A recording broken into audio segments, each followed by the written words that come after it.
Bonsoir, madame, monsieur, bienvenue au débrief de l'actu des séries d'attaques contre les établissements d'enseignement dans le Nozo. La plus grosse, c'était celle d'hier du côté de Limbé, où élèves, enseignants ont été sévèrement bastonnés par les Ambazoniens, humiliés par la même occasion. Du coup, on se pose la question de savoir si les établissements d'enseignement privés, secondaires, sont à l'abri des attaques des différents membres sécessionnistes qui sévissent dans cette région. Les parents, la psychose gagne le terrain de ces différentes régions. Et les parents se posent la question de savoir, faut-il encore envoyer les enfants à l'école dans ces conditions? On se pose également la question, pourquoi est-ce que ces établissements ne sont pas protégés par les forces de maintien de l'ordre? On essaiera de comprendre un peu les tenants, les aboutissants de ces attaques survenues dans le Nozo, les régions du nord-ouest et du sud-ouest, attaquées avant-hier et hier par ces bandes ni foi ni loi. Bienvenue à toutes et à tous, l'émission c'est le débrief, on se retrouve juste derrière.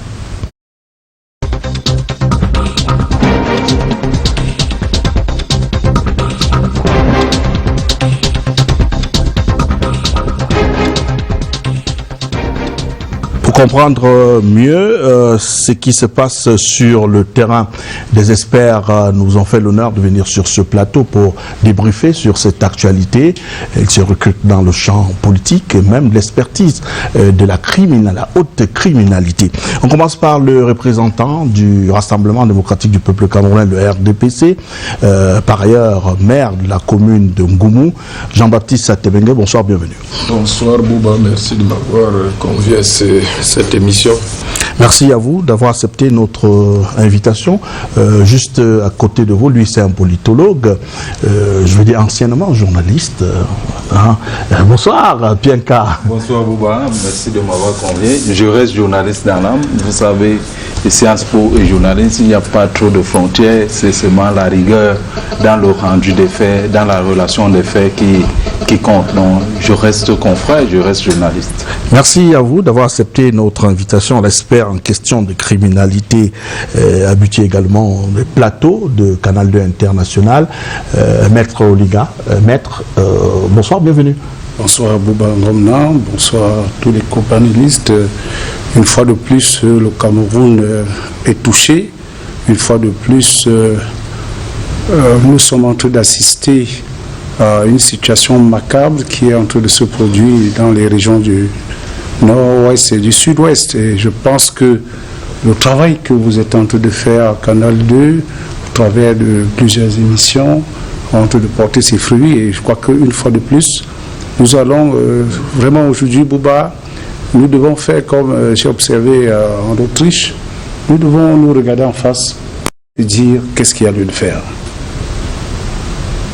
Qu'est-ce qu'il y a lieu de faire? Peut-être vous allez nous dire exactement tout au long de ce développement ce qu'il y a lieu de faire. Je précise que vous êtes un expert en question de criminalité. Vous allez certainement nous expliquer les tenants et les aboutissants de cette affaire qui perdure déjà depuis 4 ans, début de cette crise dans le Nozo, avec une nouvelle forme de mutation qui, depuis quelques jours, l'attaque de Kumba, ensuite l'attaque de Fundon dans la région du nord-ouest et l'attaque hier récemment dans la région du sud-ouest, notamment du côté de Limbé, où des élèves, des enseignants ont été enlevés, des élèves bastonnés et mis à nu. C'est des salles de classe brûlées, incendiées par ces hommes.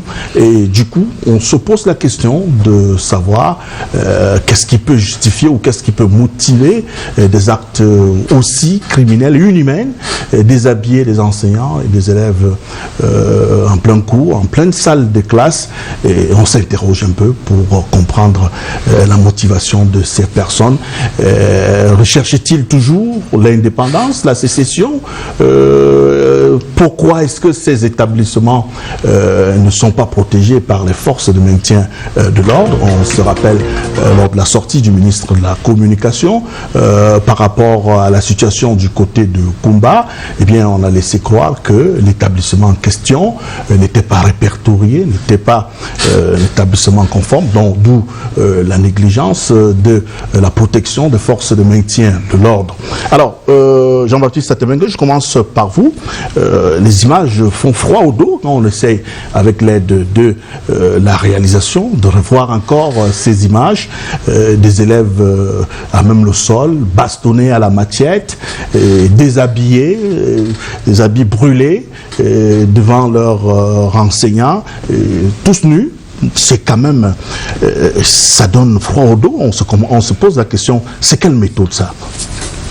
Je pense que beaucoup de personnes qui commentent cette situation depuis 4 ans se sont beaucoup trompées sur un certain nombre de choses dans ce conflit.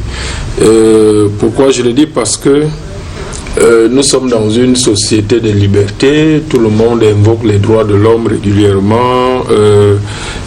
Alors quand moi je ne connais pas toute l'histoire de ces mouvements sécessionnistes dans le monde, mais le peu d'histoire que je connais, je ne sais pas si les autres mouvements ont souvent utilisé de telles méthodes.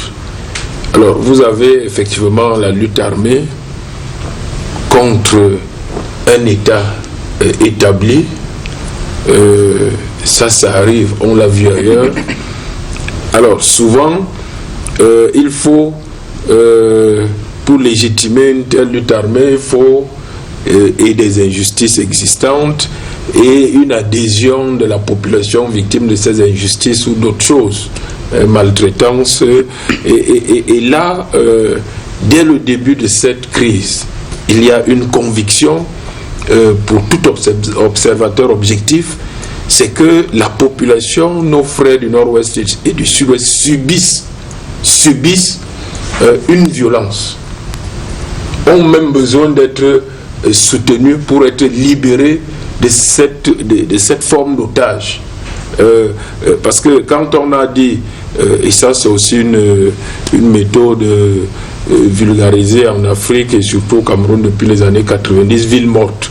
Bon, ville morte, ça suppose une adhésion, que les populations disent, bon, nous revendiquons ceci, nous n'allons plus à l'école, nous n'allons plus au marché, nous adhérons. Mais quand les populations n'adhèrent pas et qu'on leur impose les villes mortes, ça pose un problème.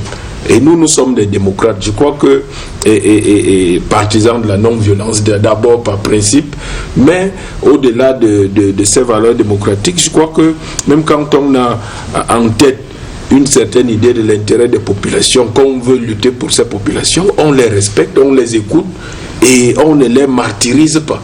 Depuis le début de cette crise, on assiste à la martyrisation pure et simple des populations, d'abord adultes, maintenant des enfants, qui n'aspirent qu'à aller à l'école. Même quand vous avez des idées sécessionnistes, mais vous voulez hériter de quoi?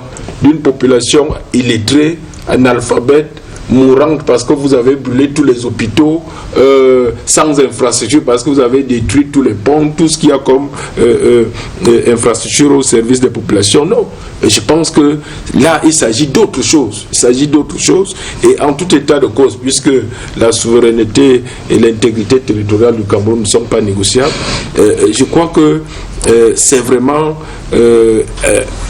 une solidarité dont ont besoin ces populations aujourd'hui, solidarité nationale, mais aussi solidarité internationale, et parce qu'il y a des gens qui ont prêté leurs oreilles à ces terroristes, soi-disant qu'ils luttaient pour une cause noble.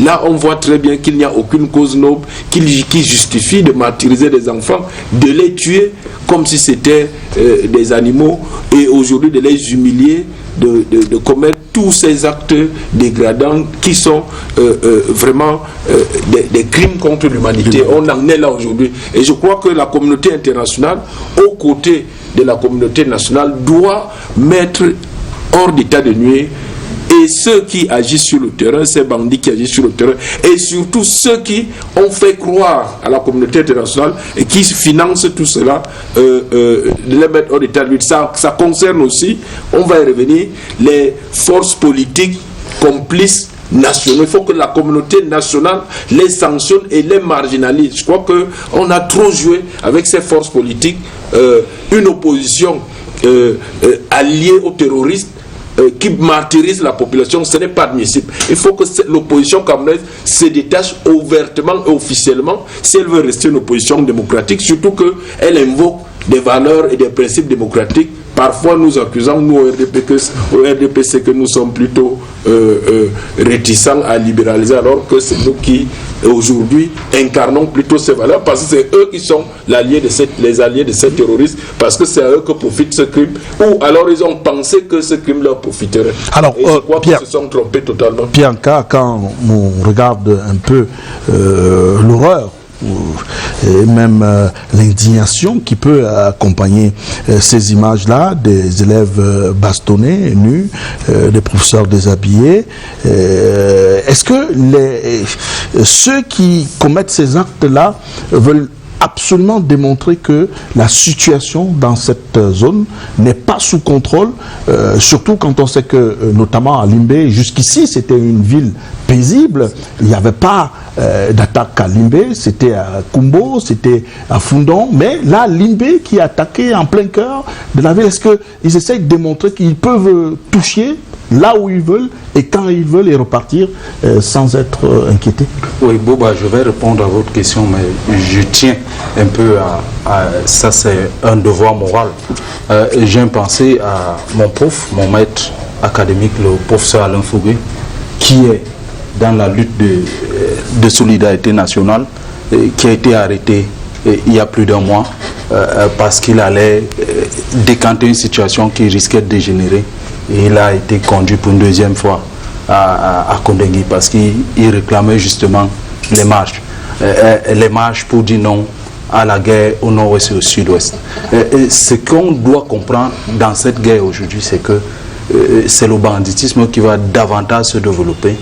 Et lorsque vous dites que les partis avec ceux qui ont fait ces actions ont peut-être veulent passer un message à nous autres et à l'État, à la communauté internationale, je pense que c'est un jeu entre l'État qui a le devoir de nous protéger, mais qui n'a plus le monopole de la violence légitime dans ces régions. Et d'ailleurs, même à Yaoundé, vous verrez que le monopole de la violence n'appartient plus à l'État. Il y a une privatisation de la violence avec, vous avez suivi le week-end dernier, la bombe artisanale qui a explosé ensemble. Ça vous montre, ce sont des indices qui montrent que cette violence-là peut être marquée par des individus aujourd'hui en civil. Or, lorsqu'on voit cette vidéo, cette fameuse vidéo je refuse de la voir jusqu'au fond parce que je ne vois pas le début. Personne d'entre nous, vous ou moi, je ne sais pas vos sources, mais je n'ai pas vu le début où on déshabillait ces enfants. J'ai simplement vu une salle où on avait parqué les enfants et ces bandits, je les appelle des bandits parce que vous verrez que quand il y a attentat terroriste dans le monde entier, il y a les groupes qui revendiquent que ça, vraiment, c'est commis par nous. Or là, il n'y a aucune revendication. Et lorsque je dis que ça se joue entre ces personnes, ces groupes de bandits qui ont récupéré une partie du territoire ou bien qui s'amusent à s'aimer de la terreur là-bas, et notre armée, c'est que vous verrez, hier soir, sauf si mes informations ne sont pas bonnes, on vous présente dans les réseaux sociaux qu'on a arrêté ceux qui étaient auteurs de toutes ces actions. Ça donne un peu une sorte de playback, je préfère utiliser le mot, de playback sur une situation qui est connue d'avance. C'est-à-dire, les cris d'alarme qu'on pousse aujourd'hui, ces cris d'alarme peuvent être poussés 50 ans en arrière. Donc, c'est notre État qui, dans ces conditions-là, ne peut pas ne pas coopérer avec ces gens pour que ça s'arrête. Parce que, comparaison n'est pas raison. Lorsque vous étudiez, par exemple, une rébellion au sein de la Colombie, on a connu les FARC. Les FARC. Oui. Il y avait des gouvernants qui était en contact. Et lorsqu'on est en contact, on négocie certaines choses. Or, depuis le grand dialogue, on en parle, c'est bien beau. De ma posture, je me pose la question, qui était au grand dialogue? Est-ce que c'était les personnes qui pouvaient dire arrêtons cette affaire et tout? Et vous voyez, lorsque vous dites la population est prise en otage, la population est prise en otage de part et d'autre. Souvenez-vous de la descente du ministre de l'administration territoriale dans cette localité, c'est l'une de ses premières sorties. Vous avez vu cette dame qui sort et qui a ce courage qui manque à plusieurs Camerounais et qui a dit objection. Objection, c'est-à-dire elle conteste. Elle conteste quelque chose qui, parce qu'elle voit également l'État qui est en train de prendre cette population en otage en ne disant pas la vérité, en disant tout pouvoir vient de ceci, tout pouvoir. Oui, le pouvoir vient de Dieu, on l'a étudié partout, mais il y a une sorte d'administration de ce pouvoir qui peut pousser les populations à se rebeller contre ce pouvoir. Et je pense qu'aujourd'hui, cette question qui est dans le Nord-Ouest, ce n'est plus à notre armée, l'obéir. Parce que je suis un peu à la fois aussi écœuré. Vous voyez les enfants. Oui, on a tué paix à l'heure aux âmes de ces enfants. Nos bébés, nos enfants qui sont partis aujourd'hui, qu'on a mis en terre aujourd'hui, vraiment. Mais vous savez aussi que les soldats camerounais meurent là-bas. Un soldat, c'est souvent 18, 23, 25 ans. Lorsqu'il meurt là-bas, peut-être il a laissé femmes et enfants ici. Et proches, vous imaginez, la déstructuration que cette guerre a aussi à leur niveau. Mais généralement, ils ne parlent pas, ces familles-là, les familles des victimes, des soldats morts sur ce terrain, ne parlent pas. Je ne sais pas comment le haut commandement gère cette affaire parce que... C'est ce qu'on appelle les pupilles de la nation. Justement, je voulais évoquer ça. Vous faites bien d'évoquer ça. Lorsqu'on parle de pupilles de la nation, est-ce qu'objectivement, en période comme celle-ci de rentrée scolaire et académique, notre État, voilà un objet de communication que l'État doit faire pour créer le lien social entre l'armée et la nation? Est-ce que notre État célèbre ses pupilles en disant oui, quand vous entrez dans l'armée, le métier des armes est fait ainsi, quand vous entrez là-bas, on fait votre cercueil qui vous attend. Mais vous êtes considérés comme dégâts collatéraux et voilà ce qu'on peut faire pour vous. L'État doit communiquer là-dessus. Et ne pas le faire, j'aime le mot de M. le maire, l'otage, la martyrisation.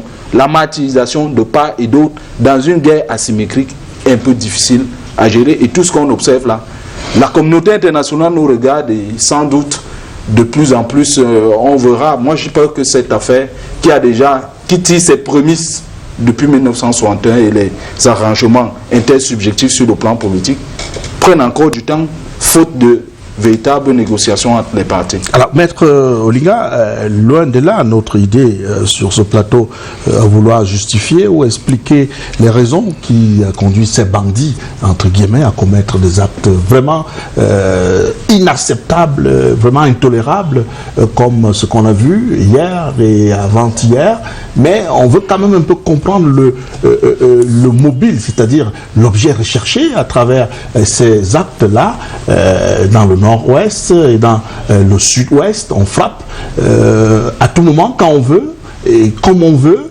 peu importe l'endroit où on se trouve, le lieu.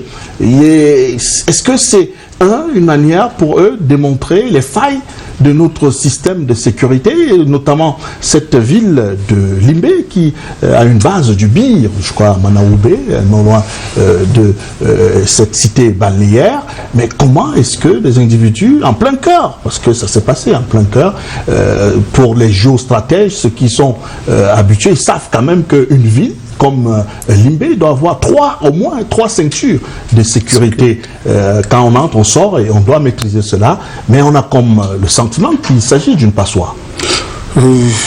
Monsieur Boubangomna, je crois que l'émission précédente, l'émission de lundi passé, j'avais déjà signalé ici que le Cameroun subit un complot.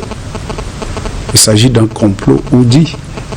Et ce complot-là a commencé par des revendications corporatistes que le gouvernement a eu à apporter des réponses concrètes. L'État a consacré au budget beaucoup d'argent et des moyens pour la normalisation de ces deux régions. Bon, maintenant, M. Boubangomna, lorsque j'entends qu'on parle de la communauté internationale, qui peut légitimer quoi que ce soit? Cette communauté internationale a été mise à nu par la Chambre des experts criminels dernièrement. On a démontré la machination de la communauté internationale avec des complicités internes. Nous, on a mené des investigations approfondies. Nous avons trouvé comment les Camerounais eux-mêmes ont dépensé des centaines de millions pour ternir l'image de leur pays à l'extérieur. De quelle communauté internationale parle-t-on? Ces experts qu'on va aller louer à gauche et à droite pour venir ternir l'image du Cameroun, j'ai dit non. Monsieur Boubangomna, la ligne rouge a été franchie avec le sang de ces jeunes enfants versés. À partir de ce jour, la ligne rouge a été franchie. Il revient donc maintenant aux forces publiques de l'État de pouvoir se lever. Parce que, voyez-vous, je suis écan et il y a cet adage qui dit chez nous, le même serpent ne doit pas te mordre le pied deux fois. Parce que chez nous, on appelle ça la sorcellerie. Alors voilà une région, à l'écart de moins d'un mois, qui est frappée. Un pays, M. Boubangomna, la force d'un pays, la puissance d'un pays, c'est le renseignement. C'est le renseignement. Il y a, si peut-être au jour d'aujourd'hui, on peut quand même constater que nos forces de défense et de sécurité, leur professionnalisme, leur discipline ne souffrent d'aucune contestation, mais les événements successifs que nous sommes en train de vivre nous amènent déjà à nous poser un certain nombre de questions. Quel est notre système de renseignement qui est mis sur pied? On parle peut-être de la base du BIR. Le BIR ne peut que se déployer si et seulement si l'information, la bonne, arrive à temps. Et c'est pour cela que l'État, le Cameroun, dispose d'un système de renseignement bien huilé, capable d'apporter des résultats. Mais où est-ce que ça coince? Où est-ce que ça coince concrètement? Mais parce en l'espace d'une semaine ou deux, ces sécessionnistes ou alors ces bandits, on pouvait le comprendre parce qu'on ne peut pas quand même frapper aussi facilement comme ça à Kumbo et à Limbé, en plein cœur de la ville. C'est justement le renseignement, on doit anticiper. C'est justement ça la question, M. Boubangomna. Il faut qu'on quitte la routine. Il faut que le système de renseignement camerounais quitte la routine qui est le RAS. Rien à signaler. Donc, il faut qu'on quitte cette routine. Il faut rendre opérationnel nos systèmes de renseignement. Je pense qu'il faut revoir le système de commandement de ces services. Parce que je refuse de croire que notre système, nos éléments ne sont pas formés. On a les éléments les mieux formés. L'État dépense des centaines de millions par an pour faire former le personnel militaire et de sécurité au Cameroun. Je refuse de croire qu'ils sont incompétents. Non, il ne s'agit pas de cela. Mais il s'agit du commandement. Comment est-ce que ces structures sont commandées? Comment est-ce qu'ils sont dirigés? Cela nous ramène même à une question assez simple. Je pense que le temps d'auditer ces structures est arrivé. Le temps de voir la nomenclature, la structuration, les missions, les services, les compétences qui doivent normalement être dans ces services. C'est de ça qu'il s'agit désormais maintenant. Parce qu'on ne peut pas. Ce qu'on redoutait sur le plateau de lundi passé, c'est passé ensemble. On dénonçait déjà que ce qui est en train de se passer à Limbé peut arriver un jour à Yaoundé. Et en moins d'une semaine, on se retrouve avec cet incident à Yaoundé. Il est question de revoir les capacités de travail de nos services de renseignement. Il est question de voir. Parce que voyez-vous, c'est structuré. Vous avez le niveau 1, niveau 2, niveau 3, niveau 4. Dans ces niveaux 1, niveau 2, niveau 3, 4, il y a des commandements. Ils reçoivent des ordres qui travaillent sur le terrain, répercutent à un niveau. Et ce niveau-là doit répercuter. Il y a des lourdeurs certainement qu'on va observer. Il y a également un système, c'est-à-dire qu'un système de commandement, de capacité. Il faut que ceux qui doivent donner des ordres disposent des capacités pour pouvoir le faire. Et au jour d'aujourd'hui, c'est une humiliation de notre État. On est en train de vouloir envoyer un mauvais message. Parce que c'est justement ce que la communauté internationale veut entendre. Qu'une partie du Cameroun est ingouvernable.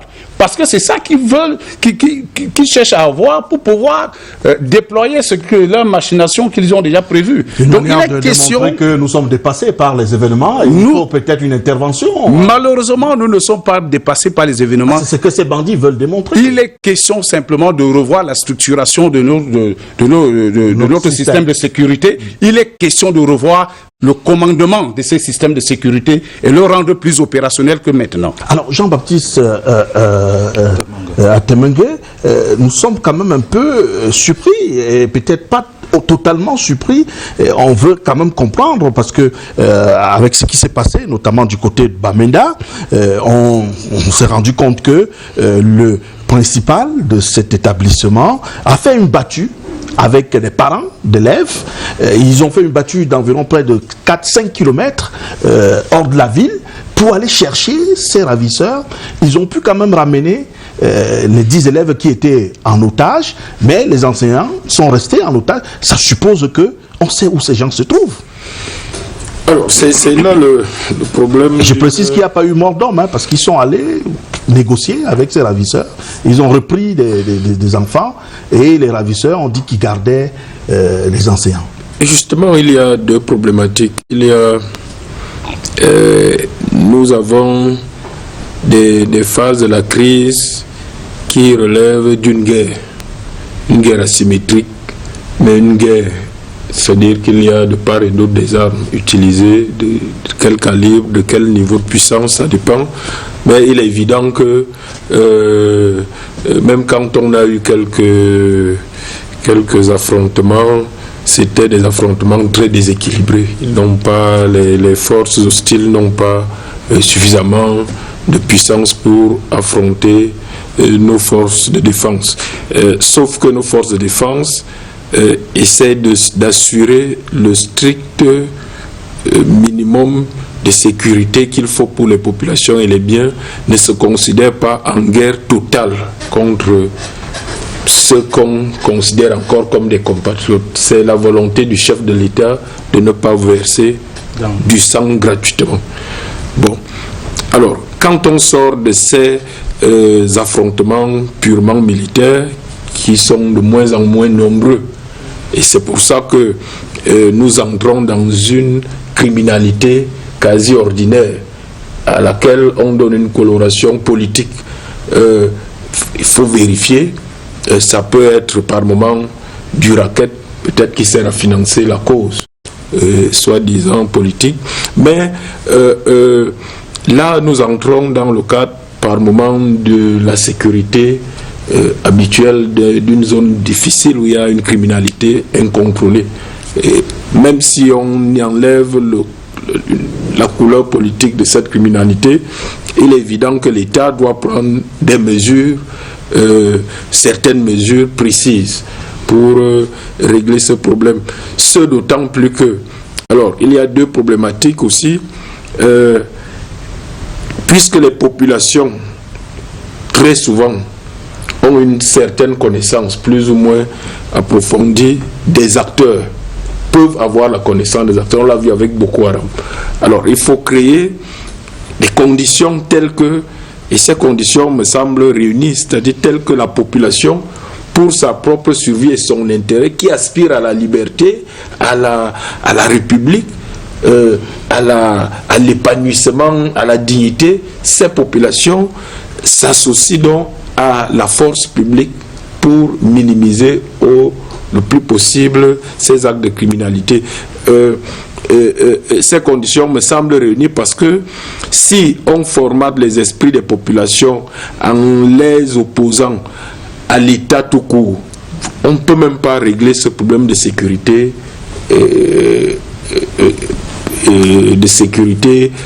qui se pose aujourd'hui. C'est-à-dire que supposons qu'il y ait un recrutement spécial de 2000 policiers de proximité, qu'on dise voilà, on les forme, ou une affectation de 2000 policiers pour sécuriser les établissements. Si les populations ne travaillent pas, ne collaborent pas avec ces forces de sécurité supplémentaires, on n'aura pas forcément le résultat additionnel attendu. Donc, mais nous ne sommes plus dans des opérations de défense pure. là maintenant. Et ce qui montre que les forces de défense ont suffisamment fait un travail en amont, on le voit régulièrement, pour démonter des camps d'entraînement, des camps où ils vont se réfugier, des camps de refuge de ces bandits qui de temps en temps montent à l'assaut des populations, des forces de défense ou des infrastructures publiques. Donc aujourd'hui, cette phase-là, il est évident que l'État doit accentuer avec la collaboration des populations qui en ont marre, je suppose. On a vu des mères de famille défiler en noir et attristés en pleurant à Bamenda. Je crois que cette situation triste existe désormais dans ces deux régions et que ces populations ont besoin d'un accompagnement supplémentaire pour que cette sécurité de proximité soit assurée. Ça vaut aussi, y compris pour ces quelques tentatives qu'on a observées dans d'autres grandes villes hors de ces deux régions. Ça veut dire que, et ça c'est un besoin pressant, je crois que le chef de l'État en est conscient. Il y a des recrutements régulièrement au niveau des forces de sécurité. Je pense que nous engageons un nouvel exercice budgétaire. Il n'est pas exclu qu'il y ait encore, comme il a fait régulièrement ces derniers temps avec le délégué général de la Sûreté nationale, un plan de recrutement, y compris pour nos grandes villes qui en ont besoin, parce que la sécurité influence tout le reste, l'économie et l'attrait même du pays de façon générale aux investisseurs étrangers. Alors Pierre Nka, quand on essaye un peu de voir depuis le grand dialogue national, justement, on se rend compte que un temps, il y a une escalade de la violence sur le terrain, c'est-à-dire que le dialogue national n'a pas apporté des solutions efficientes et efficaces aux problèmes posés par rapport à cette crise. Et ensuite, on se rend compte qu'il y a une mutation également sur le terrain des modes operandi de ces bandits. C'est-à-dire avec l'opération engagée il y a quelque temps par nos forces armées, Clean Bamenda, qui a commencé. Est-ce que cette opération-là aurait fait un ratissage large, mettant maintenant ainsi ces bandits à l'étroit qui se retrouvent obligés de poser des actions d'éclat de ce genre pour exister? Ce que vous dites est important et ça rentre un peu dans la logique de ce que Mec disait tout à l'heure en parlant de renseignement. Mais vous savez, je suis un peu engagé dans la recherche. Lorsqu'il y a une référence, il faut la donner aux Camerounais, aux téléspectateurs. Le professeur Alain Fogueke, aujourd'hui à Kondengui, a quand même donné au Cameroun un ouvrage qui est apparu aux éditions du Chabel, dirigé par Manmana, sur le renseignement, où il a refait une sorte d'analyse de ce pan-là. C'est disponible, on peut parcourir. Mais à la fois, quand vous dites qu'il faut revoir le renseignement, je veux vous faire comprendre, et pour répondre à la question de Bouba, c'est que ce qui se passe au nord-ouest et au sud-ouest n'aurait jamais dû se passer dans ce schéma. Dans ce schéma où des revendications, des frustrations appellent les descentes militaires. Parce que quand vous dites qu'il y a eu une sorte de ratissage et les gens sont un peu s'éloignent. Non, Kumba, ce n'est pas une zone tellement enclavée, c'est carrément le milieu urbain. Limbe n'est pas une zone enclavée, c'est le milieu urbain. Ce qui veut dire quoi? On n'est plus dans les... Monsieur le maire Jean-Baptiste Atemenge le disait avec lucidité, c'est que cette guerre n'appelle plus l'âme. Ce n'est pas une question d'âme. Je vous mets au défi, recrutez même 1000 policiers, 1000 militaires, vous les envoyez là-bas. Ça ne va rien donner. Pourquoi? Parce que la population attend quelque chose. Et la sécurité aujourd'hui, ce n'est plus la sécurité militaire. C'est comme vous disait, par le passé, vous entendiez des gens vous dire... La présence du gendarme. Voilà, la présence du gendarme, ou bien l'absence de guerre, c'est la paix. Les gens vous disaient, ce n'est pas la paix. Parce que ça, c'était avant. Voilà, ça, c'était avant. Aujourd'hui, la sécurité dont on a besoin là-bas, c'est une sécurité globale. Parce que cette raquette, lorsqu'on prend les 10 enseignants, les 11 enseignants, on les amène en brousse. On les garde quelque part.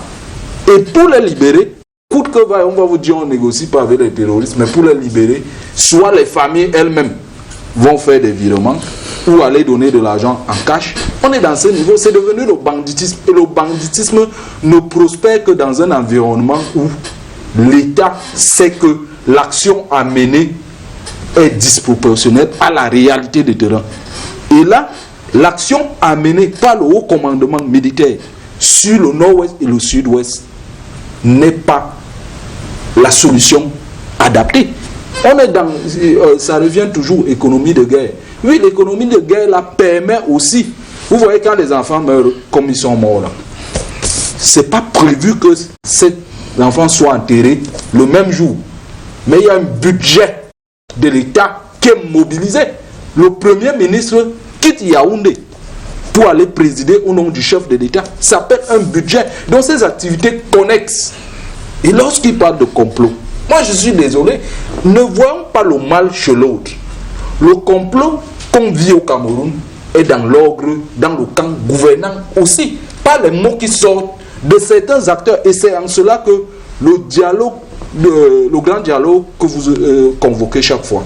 Normalement, on ne devait plus convoquer ça parce qu'on s'est rendu compte qu'un an après, on est parti crescendo. Tout le mois d'octobre, souvenez-vous que l'armée nous a exhibé le corps du fameux général qu'on appelait, si c'est général Ayeke. Manpas Gone. Voilà, Manpas.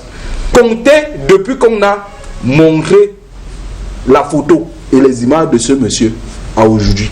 Vous verrez le nombre d'attaques. Ça pose aussi un problème de stratégie. C'est-à-dire, même si nos forces de défense attrapent un terroriste, un général, comme celui-là, l'idéal c'est que même s'il est mort, on n'exhibe pas ça. C'est pas une médaille. Pourquoi? Parce que, comparaison, je fais toujours des... Je peux un peu prendre... Peut-être des gens vont me dire... Est-ce que ce n'est pas dissuasif le fait, par exemple, ce n'est jamais dissuasif. De montrer qu'un chef de guerre est tombé? Est-ce que ça ne peut pas amener ces lieutenants soit à se rendre ou alors à capituler? Non, lorsqu'un chef de guerre tombe, donc justement, et on sait qu'il est tombé, tout le monde se met dans la bataille du leadership. Et lorsqu'on n'a pas atteint un leadership unanimement partagé, il se crée d'autres dislocations en interne qui peuvent aboutir à ce qu'on voit là. Parce que, dites-vous bien, Bouba, de Kumba à aujourd'hui, quel est le groupe de revendication sécessionniste qui a réclamé une de ces actions? Personne. Ça veut dire que ça peut être des gens qui sont autour et qui profitent de l'action, que ce soit...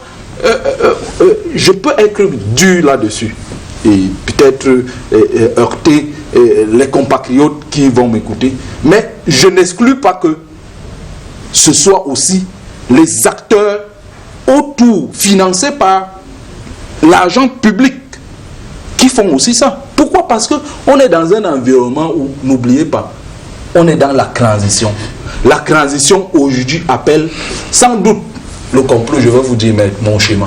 Le complot sans doute aussi au sein du gouvernement, les gens se sont dit que en 2011, le président de la République devait partir, il n'est pas parti. En 2018, il a été encore élu. Et maintenant, il faut chercher d'autres moyens pour provoquer plus ou moins. Vous savez, nous sommes en novembre. Le 5 novembre, hier c'était le 4 novembre, le président Ahidjo avait démissionné. Donc l'histoire de ce pays connaît aussi les démissions. Donc pour amener peut-être aussi le président de la République à se dire, face à cette situation, vraiment je ne peux plus la gérer, parce que je ne suis pas dans la tête du président de la République qui est de par son âge un patriarche qu'il faut consulter. Moi je consulte simplement ses ouvrages qui se rapprochent à lui, mais je pense qu'à un certain moment aussi il questionne son entourage immédiat là, parce que lui qui essaie à un moment donné de donner le là, organisez-moi le grand dialogue, même si lui-même il ne vient pas au grand dialogue, il met un ensemble d'actions et son gouvernement ne voit pas, parce que monsieur Bouba, et je chute par là, lorsque vous voyez le grand dialogue, on a dit il faut donner plus de compétences au nord-ouest et au sud-ouest. Est-ce que c'est normal que c'est le 7 octobre 2020 que le Premier ministre inscrit le bilan du transfert de compétences au Cameroun?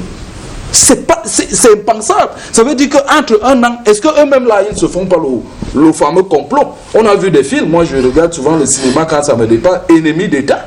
On a vu Jagbo 24 heures chrono en interne au sein de la cellule antiterroriste. L'outil de renseignement, c'est la fiction. Je peux me tromper, mais on voit là-bas comment des gens complotent contre l'État.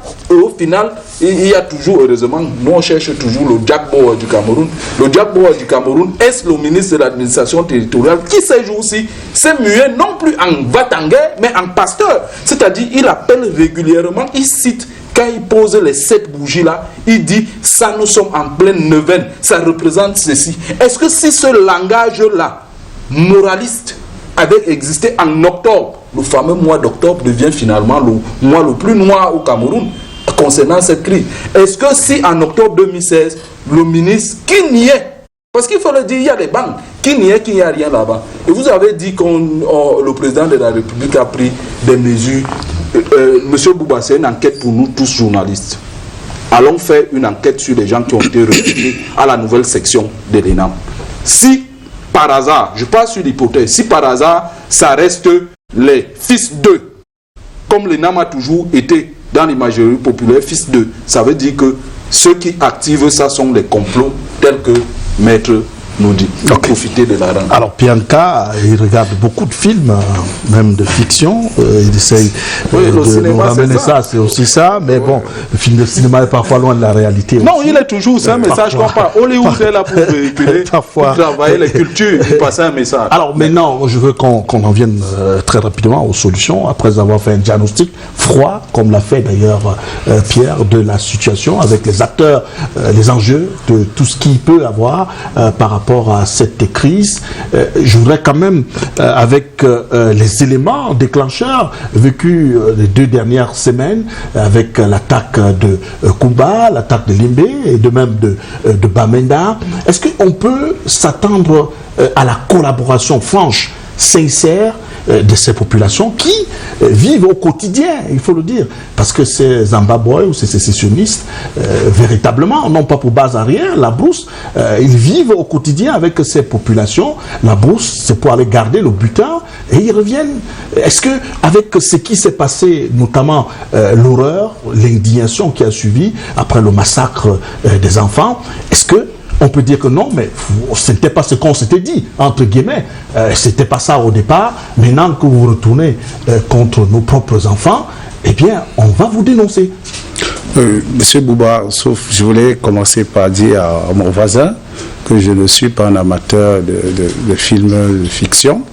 Je suis un acteur de terrain.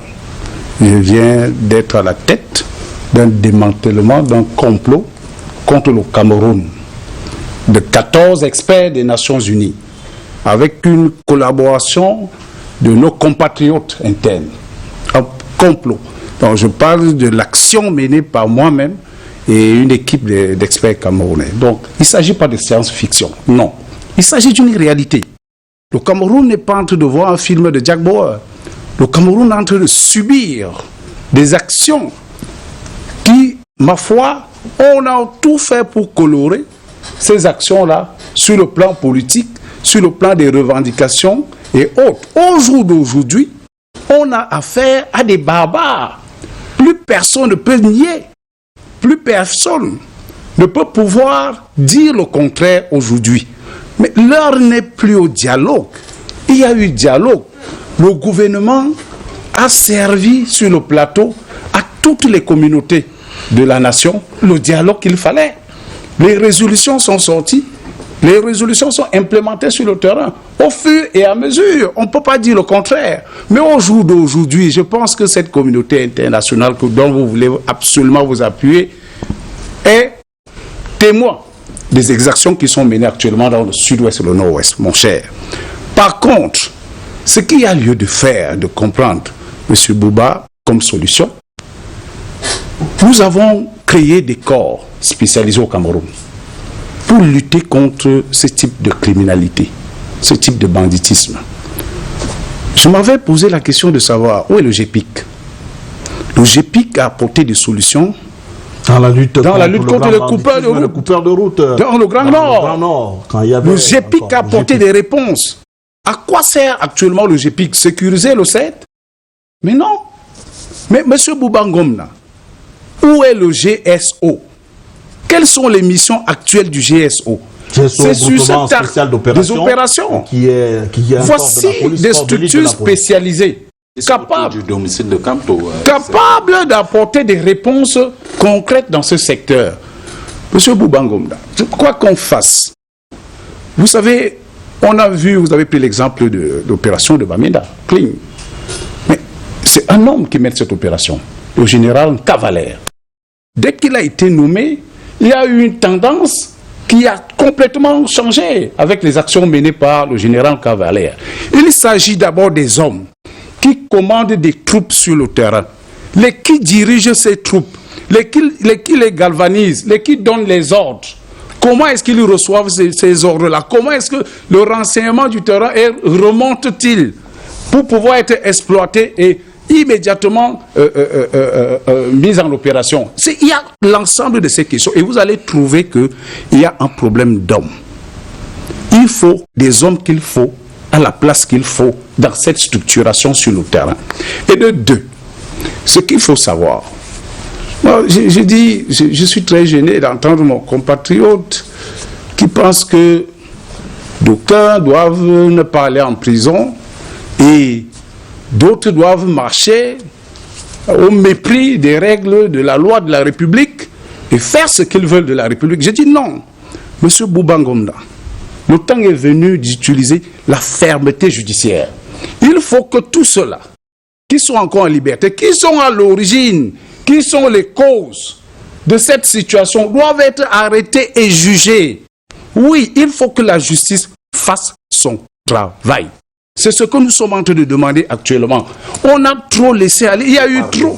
Mais monsieur, vous allez pardonner, vous allez dire quoi à la maman de cet enfant, à ces deux enfants qui sont partis? Vous allez lui dire quoi? Vous allez dire quoi aux parents des enfants? Est-ce que vous pouvez imaginer le traumatisme que les enfants qui ont été fouettés, déshabillés à Limbé sont en train de ressentir actuellement? Vous pouvez imaginer le traumatisme? Mais non. Est-ce que ces gens qui l'ont fait sont en train de pardonner? Ils ont même pardonné les tout petits enfants? Je dis non. Le temps du dialogue, M. Bouba, est terminé. Le temps vraiment de la politique politicienne est terminé. Je pense que le Cameroun a déjà démontré à la communauté internationale sa bonne foi. Le temps de l'action de nos forces de défense et de sécurité, pilotées et managées, dirigées par des hommes de poigne. On n'a plus besoin des personnes qui vont les amener à faire la danse bafia. Non, aujourd'hui, on a besoin, on a des services. J'ai cité par exemple le GSO, j'ai cité le GPIC. Il y a également... Le GPIC, c'est le groupement polyvalent d'intervention de la gendarmerie nationale, qui sont capables d'apporter des solutions parce qu'ils ont été formés pour ce type de criminalité. Donc le Cameroun dispose de ces services-là qui sont capables d'apporter des réponses. Mais maintenant, ajouter à ces services, M. Boubangomda, en 2016, la Chambre des experts criminels a produit un projet de sécurisation des établissements scolaires. Ce projet qui est allé à la présidence a été envoyé à la primature pour implémentation. Nous avons été reçus par le secrétaire général des services du Premier ministre. Nous avons été reçus par Madame la ministre Youssouf Adidja à l'époque, où on a eu des séances de travail. Mais nous avons buté à un fait. C'est que certains services de sécurité, on pense encore toujours au Cameroun que pour nous protéger, nous allons toujours avoir uniquement besoin de la police et la gendarmerie. Je dis non. La criminalité évolue chaque jour.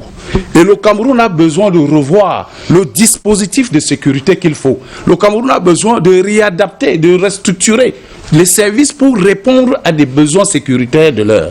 C'est de ça qu'il s'agit, M. Bou. Alors, Jean-Baptiste à Temengue, d'aucuns estiment que l'État ne frappe pas le poing sur la table. L'État doit encore monter d'un cran par rapport à l'action sur le terrain. D'autres sont même allés jusqu'à dire que du moment où on connaît où les sécessionnistes sont logés, qu'on demande à ceux qui ne sont pas sécessionnistes de sortir de la ville et qu'on mette un raid sur ceux qui restent. Est-ce que vous voyez que c'est une solution? Tout cela a été proposé par nos officiers supérieurs dès le début de la crise, dès le début des tensions. Mais je vous ai dit, la volonté du chef de l'État, c'est d'éviter au maximum un bain de sang. Et au départ, avant que beaucoup de populations ne se déplacent d'elles-mêmes, il était très difficile effectivement de vider ces régions, de considérer qu'elles ne sont plus des régions de vie. Et aujourd'hui, on est toujours dans ce dilemme. Il y a encore beaucoup de populations. Vous avez vu, les écoles se remplissent à nouveau. L'activité économique semble revenir là où les conditions sécuritaires le permettent. Donc c'est très difficile. Les deux régions, il faut le rappeler, sont deux régions qui ont toujours une très grande activité. C'est pour ça que d'abord les raisons invoquées aux yeux de la communauté internationale au début ne correspondent pas à cette réalité. La région du sud-ouest, c'est la région où il y a le plus faible taux de chômage dans les 10 régions du Cameroun. C'est la région où il y a le plus d'emplois salariés comparé le ratio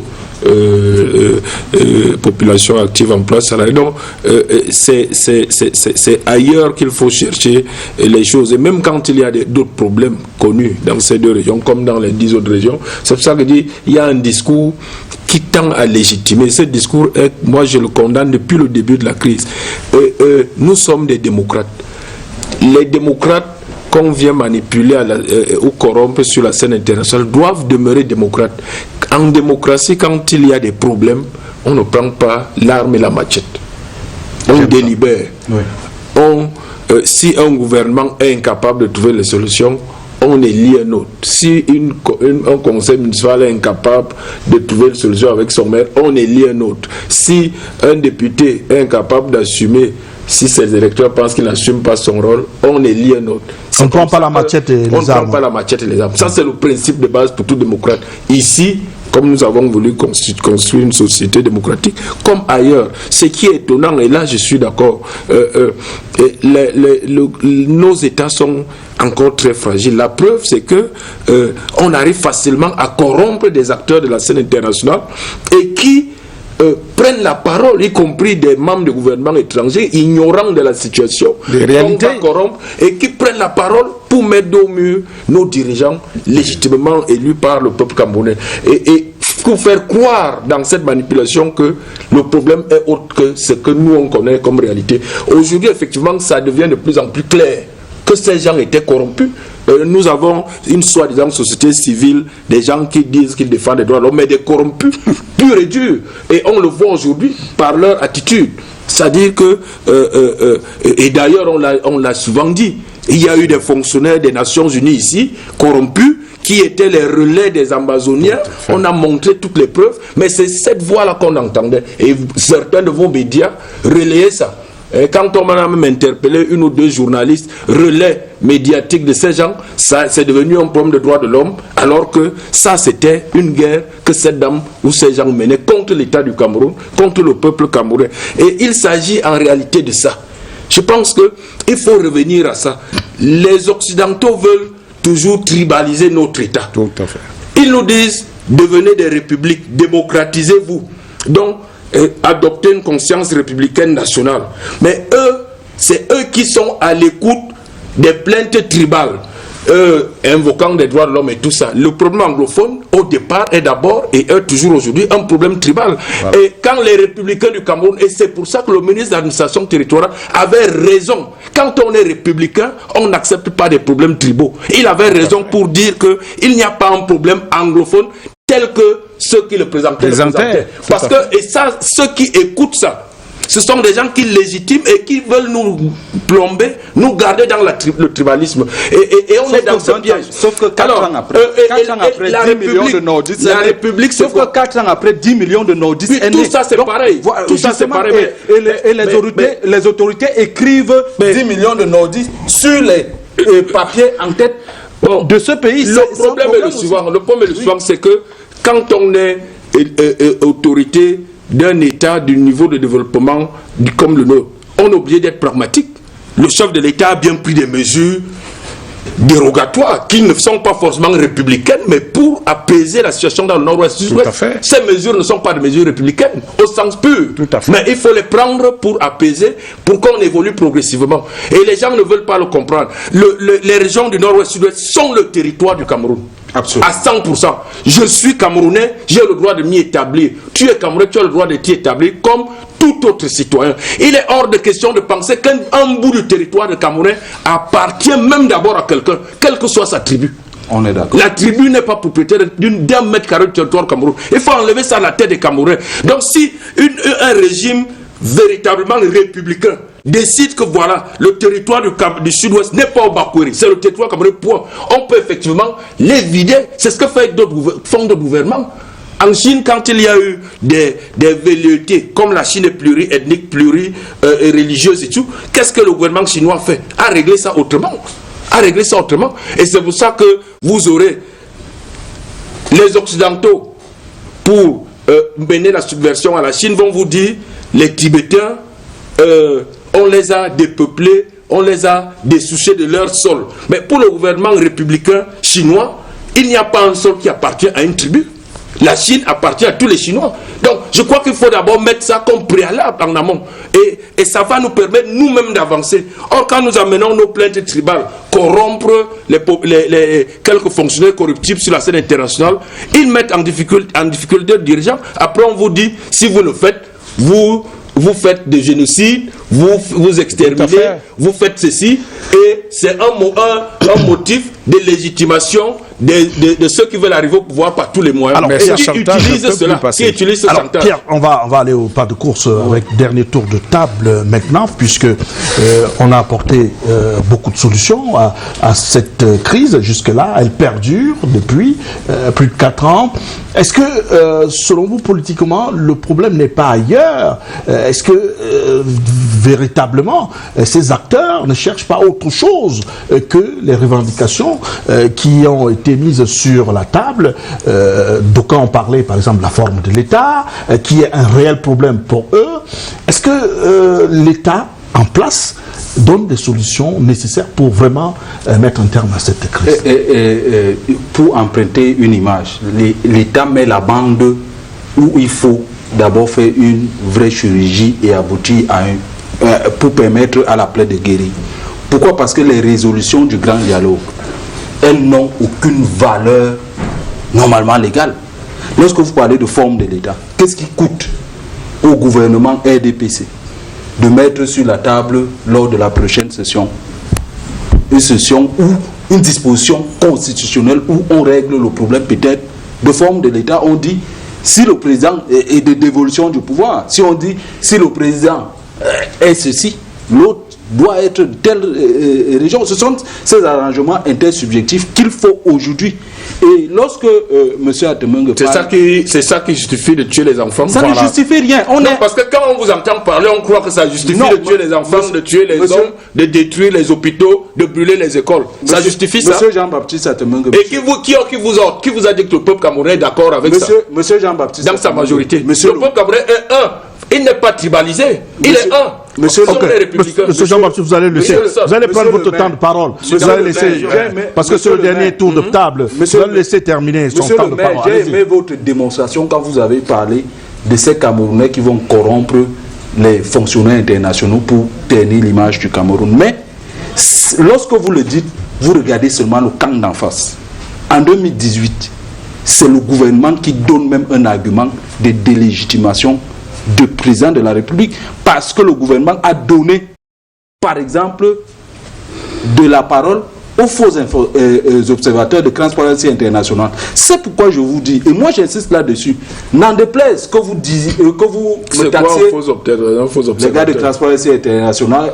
C'est leur obédience qui pose problème ou le fait qu'ils étaient observateurs. Non, ils n'étaient pas observateurs sous le nom mais c'était des observateurs. Voilà, mais ils n'étaient pas sous le nom de Transparency. C'était des observateurs. On ne va pas refaire le débat. Voilà, justement, vous voyez que dans cette logique, on est dans la corruption globale. Et cette corruption fait que on ne se regarde pas en interne. Parce que Bouba a parlé, le grand dialogue, c'était une action publique que l'État a menée de manière globale. Si cette action publique n'est pas efficace sur le terrain, il faut tirer les conclusions. Et les conclusions passent aussi par la décision de l'exécutif en chef. Peut-être des secrets de son gouvernement, des acteurs qui, plus ou moins, ont peut-être le bon message, mais sont les mauvais messagers. Et là, vous allez dire le ministre de l'administration territoriale, monsieur Issa Tcherouma Bakari et tous les autres, je vous assure qu'au départ, ces messieurs n'ont pas utilisé la posture qui est aujourd'hui. Et cette posture qui est aujourd'hui est une posture qui nous permet plus ou moins d'observer les fluctuations et la sincérité des acteurs. Parce qu'aujourd'hui, le Cameroun a besoin de se refaire et sur la base d'un consensus unanimement partagé afin que, comme je le disais tout à l'heure, 10 millions de nordistes ne naissent plus ou 10 millions, 16 millions de Bamlékés en gestation. Voilà, on va aller au pas de course. Vous avez 1 minute 30.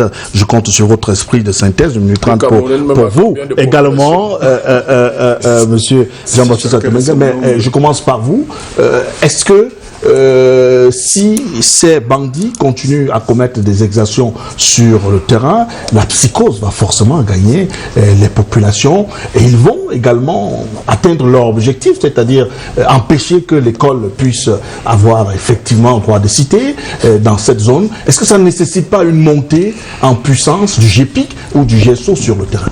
Mais oui, il y a déjà une psychose, M. Boubangomna. Sur le terrain, on observe déjà une psychose. Qui des parents peut encore avoir le courage aujourd'hui de demander à son enfant d'aller à l'école avec ce qu'on a vécu, ce qui vient de se passer à Limbé? Mais non, il faut une réaction prompte. Et je persiste là-dessus, M. Boubangomna. La puissance, le pouvoir d'un État, c'est le renseignement. Et au Cameroun, nous avons des services de renseignement capables. On n'a pas affaire aux extraterrestres. Ces ambazouniens ne sont pas des extraterrestres, ce sont des êtres humains comme nous. Allez un peu, nous autres avons eu le privilège d'être formés dans ces écoles-là. Monsieur Boubangomna, je n'ai pas besoin d'être à Canal 2 pour obtenir des informations qui se passent à Canal 2, mon Dieu. Je suis formé pour pouvoir extirper des informations partout où je peux être envoyé. C'est de ça qu'il s'agit ici. Et c'est ce qu'on est en train d'attendre de nos services de renseignement. Par contre, il y a un problème de management de ce service-là aujourd'hui. Il est question de revoir la fonctionnalité de ce système, du système de renseignement camerounais par le management. J'insiste, je persiste sur le management. Qui dirige ces services aujourd'hui? Nous venons de citer par exemple, M. Boubangomna, le GSO et le GEPIC. Pourquoi ces structures spécialisées ne sont pas opérationnelles à Limbé, dans le sud-ouest? On n'a pas besoin, ça fait 4 ans. Ça fait 4 ans. Mais allez, monsieur Boubangomna, permettez que je chute. Allez dans les commissariats centraux.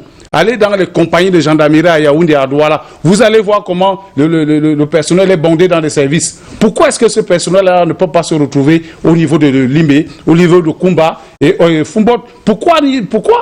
C'est pour cela que je parle du management. Il y a un problème sérieux sur le management de ces services-là. Il faut les hommes qu'il faut à la tête de ces services. Voilà, on appelle ceux qui sont toujours dans les compagnies, les bureaux, c'est les ombras, c'est comme ça qu'on les appelle. Ils aiment l'ombre, ils n'aiment pas aller au choc, vraiment. Et donc c'est comme ça que eux-mêmes, c'est comme ça qu'ils s'appellent entre eux. Alors, Jean-Baptiste Atemenga, on retient finalement que, est-ce que on pourra renforcer les mesures sur le terrain pour éviter ce genre d'exercice encore? Je crois que la gestion de l'État est faite par mon président national, notre chef de l'État, nous tous, qui a une très grande conscience républicaine, qui nous fait à nous-mêmes parfois défaut. C'est normal, nous n'avons pas encore suffisamment institutionnalisé notre État. Et en nous-mêmes aussi, nous n'avons pas encore intégré toutes ces valeurs républicaines. Mais je lui fais confiance parce qu'il est souvent resté très froid et c'est ce qu'il faut faire. Et je pense qu'on a évoqué tout à l'heure ces hypothèses. Et c'est pour ça que je ne suis pas d'accord qu'il faut délocaliser les forces insuffisantes qui sont déjà dans ces grandes villes Douala et Yaoundé. Eux, il faut même renforcer. Je crois qu'il faut au moins une dizaine de milliers de forces de l'ordre supplémentaires dans nos grandes villes ainsi que dans ces zones pour que notre société soit sécurisée. Je crois que nous devons investir massivement dans la sécurité, pas seulement dans le nord-ouest, sud-ouest, de façon globale. C'est un investissement nécessaire parce que quand on voit l'incivisme urbain, l'insécurité urbaine, ainsi que le désordre, l'anarchie qui nous caractérise, notre société sombre de plus en plus dans l'anarchie, personne ne respecte plus la règle. Je crois que c'est un investissement nécessaire. Il faut plusieurs dizaines de milliers de policiers. Je rêve d'un Cameroun aujourd'hui où il y aurait des policiers Merci Jean-Baptiste Temengue. Merci, c'est terminé pour aujourd'hui le débrief de l'actu. On va prendre rendez-vous demain quand il sera 18h30, juste derrière moi après la réclame. Vous allez suivre le journal le plus prisé de la sous-région Afrique centrale, une présentation de la pétillante l'île Piédjou. Madame, monsieur, gardez le sourire. D'ici à là, bien le bonsoir.